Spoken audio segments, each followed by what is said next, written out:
Coco Gauff explains how Carlos Alcaraz inspired her to ignore coach's advice in latest Australian Open win, originally posted on HIDC by Kieran Doody, last updated January 22, 2026, 4:15 a.m. ET. Coco Gauff has moved comfortably into the third round of the Australian Open, following a straightforward win over Olga Danilovic. After defeating Kamila Rakimova 6-2, 6-3 in her opening match, Gauff followed up with a 6-2, 6-2 victory over Danilovic to continue her strong start to the tournament. As the third seed in Melbourne, Gauff will next face fellow American Hailey Baptiste in round 3. That the world number 4 took just 1 hour and 18 minutes to get past Danilovic and should be feeling sharp after also having a relatively quick first-round match that lasted just under an hour and 40 minutes. Coco Gauff disregards coach's advice in Australian Open victory. Interestingly, the two-time Grand Slam winner revealed that she went against her coaching team's plan during the match against Danilovic. Speaking on court after the win, Gauff explained, "We'll do 2 minutes at the end of practice with them, and then honestly, the drop shot, it's always a bad idea in my head. And then I make it and I'm like, okay, that was good. I saw Carlos Alcaraz yesterday, and I was like, I'm trying to drop shot like him. In my first match, I won like 7 drop shot points, which I don't think I've ever done. And then today, I won like all of them that I did, so it's a good shot until I miss it. My coach told me, don't go drop shot on pressure points, and I think almost every time I did a drop shot today was on a pressure point and it worked." Coco Gauff's serving holds up well in Australian Open second round. Gauff was pleased with her drop shots against Danilovic, but there was also plenty to like about how she served. Her double fault issues are no secret, having led the WTA Tour in that stat across both 2024 and 2025. But against Danilovic, she won 84% of her first serve points, a notable step forward. That translated to winning 26 out of 31 first serve points, well above the tour average by a full 16 percentage points. There's still work to be done on consistency, but Gauff has also trimmed her double faults from 7 in the opener down to 4 in her latest match. That steady improvement should give her something to build on moving forward. When inspiration beats instruction, Coco Gauff, Carlos Alcaraz, and the art of defying expectations at the Australian Open. In the sprawling crucible that is the Australian Open, where dreams are forged and careers pivot on the smallest of margins, there are moments that transcend mere wins and losses. Moments that, in the words of those who witness them, somehow feel like defining statements. For Coco Gauff on that sun-drenched court in Melbourne, one such moment came not from textbook strategy or cold analytics, but from an unexpected source. Watching Carlos Alcaraz tie was a match that, on paper, looked straightforward. Gauff, the third seed and reigning French Open champion, dismantled Olga Danilovic 6-2, 6-2 to advance into the third round.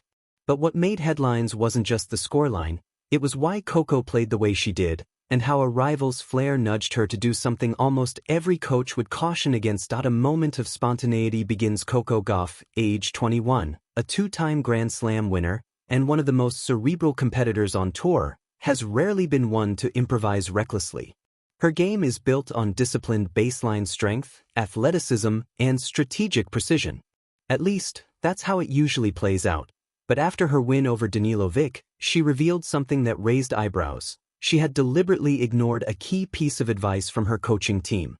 Her weapon of choice? The humble, yet risky, drop shot.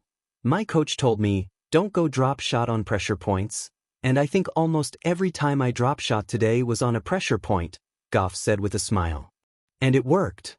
In tennis, the drop shot is one of those tools that walks a tightrope between genius and folly. Too predictable or poorly executed, and it hands momentum and a point straight back to your opponent. But done skillfully, it can dismantle rhythm, force awkward movement, and change the cadence of a rally in an instant. For Gauff, the spark to rediscover, or at least embrace, that shot came from watching Carlos Alcaraz on court the day before. I saw Carlos yesterday, and I was like, I'm trying to drop shot like him, she said, laughing in her post-match interview. Suddenly, something that had always felt like a bad idea became a tactical flourish. And in practice, it truly was inspired. The Alcaraz effect. More than just a drop shot. To understand why Gauff singled out Alcaraz, one must appreciate the Spaniard's place in the modern tennis landscape. At just 22 years old, Carlos Alcaraz is already regarded as one of the most charismatic and creative players the sport has ever seen. His game defies convention: explosive acceleration, fearless net play, surprising angles, and yes, drop shots that seem to materialize out of nowhere.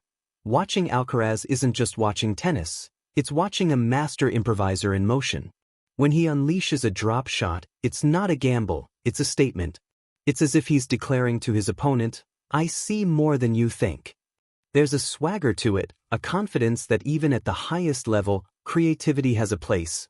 Gauff saw this and, in a flash of spontaneous brilliance, decided to incorporate that same element into her own game, even if it meant defying what her coaches had told her to do.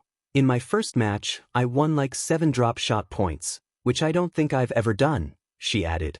"And then today, I won all of them that I did. So it's a good shot until I miss it." Her candid honesty captures something rare in professional sport: a willingness to experiment in the moment, to let intuition steer the ship when the pressure is on.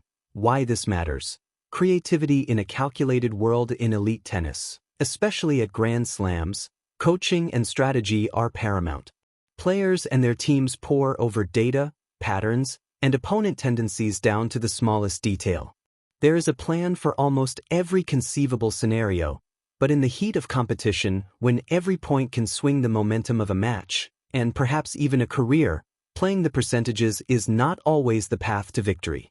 There is a difference between being predictable and thoughtful, between cautious and unimaginative. Historically, the game's most beloved champions were not always the most orthodox.